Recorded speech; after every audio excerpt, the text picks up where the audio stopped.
Basamize mwanyanukudde bangi ku nsonga za baby deo naye njagala obbakakasa nti bwe mutakyuka kudda eri Yesu nammwe mugenda kuzikirira. Amayembe gagenda kubeefuulira, gagenda kubasala.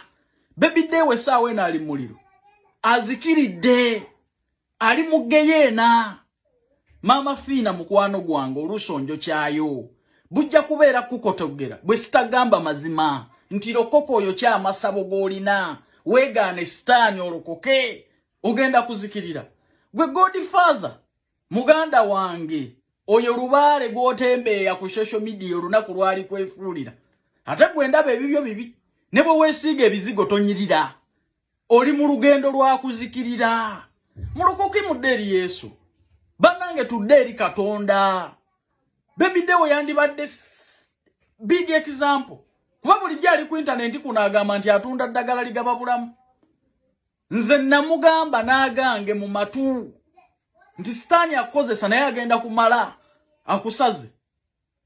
Mama Fiina oli mukwano gwange olusonjo kya nayo omutima omulungi gw'olina eri bannayuganda bw'otalokoka kwokya masabo kwegaana sitaani ogenda kuzikirira. Ogenda kuzikirira. Ne tunaatunula tutya mazima ddala nga tukkaabira ng'ogenze mu GEYEENA. Ge mazima ga Katonda mu ggulu. Bwe sitagamba mazima nti kyawa sitaani, yo kya masabo, yo kya mayembe, yo kya lubaale, weegaana ebyokoola, osembeze Yesu mutima gwo. Mwe muli ekkubo ery'obulamu.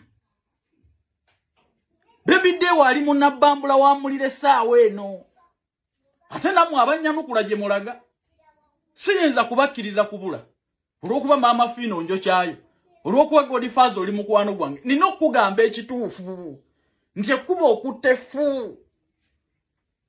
Kwatamu katono gino emirimu gitambulirawo. Twetaaga abawala n'abalenzi kola mu ggwanga lya Kuwait, bakola mu mawoteeri. Kuba ku namba zino wammanga noti 74 noti 6 72 68 4 oba noti 76 4 17 45 twetaaga abawala n'abalenzi kola nga ba waiter ne ba waitress ne ba cleaner mu ggwanga lya Kuwait. Salale ba cleaner eri $1.5 million, salale waba waiter ne ba waitress $2 million. Bakuwaawo okusula, bakuliisa, transport, obujjanjabi.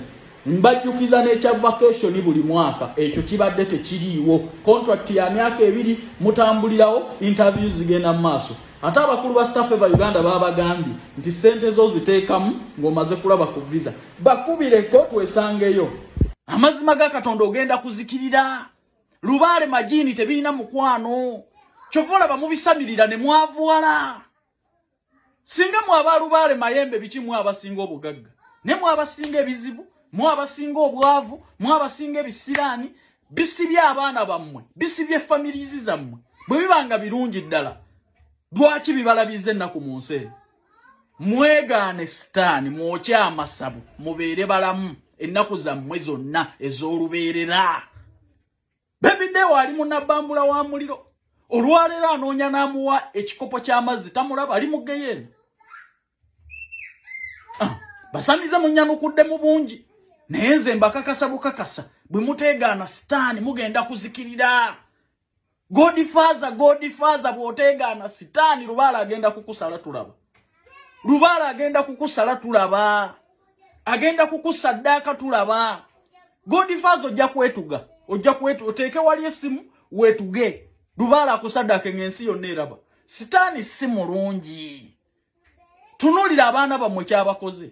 Tunuulira families zammwe bwazikonzibizza. Tunuulira bizinensi zammwe bwe zifudde. Abatuma kusaddaaka abantu. Yoyo sitaani ayonoona mwana we, ayonoona makaago. Musembeze Katonda omulamu akola eby'amaanyi. Musembeze Yesu Kristo yatufiirira omulundi gumu, tayagala saddaaka ndala, ayagala mutima gwo. Mama Fiina oli mukwano gwange. Bwe mba sikubuulidde mazima mba neerimbye, mba sikwagadde. Njagala ne bwe nnaaba ntudde ku mukono gwa Katonda wali mu ggulu nga nawe wooli okoze ebirungi ebikusembeza ne Katonda naye ogenda kuzikirira. Okunjo kyayo Mama Fiina onjo kyayo nze manyi okukubira nga ndi sitaka n'ompaayo n'ekinnuma nnyo. Munsi eno nti ogenda kuzikirira, tugenda kukoma ku nsi mugulu, tetugenda kukulaba nga totukoledde ebirungi ebitagambika. Lwaki sigamba mazima nti mami yo kya masabo, yo kya lubaale, weegaane sitaani na bingi ebyokola byoke osombeze Yesu Kristo taasa obulamu bwo. Byebye byange gwe God Father. Sitaani agenda kukusaanyaawo, yakusiraanya oli mwavulu nkupe. Agenda kumaliriza asaanyizaawo obulamu bwo nga bwe yakola Baby. Bukyanga atandika kusinza sitaani akubye yiti mmeka. Akubye yiti mmeka bukyanga atandika kusinza lubaale. Yakonziba music industry. Na buli kimu kyonna mutemwagala mbyogereko olw'okuba musobola okwanukula. Amazima gabeere mazima. Sitaani mubbi yajja kutta na kuzikiriza. Yazikiriza ekitone kya Baby awunzisa amuse.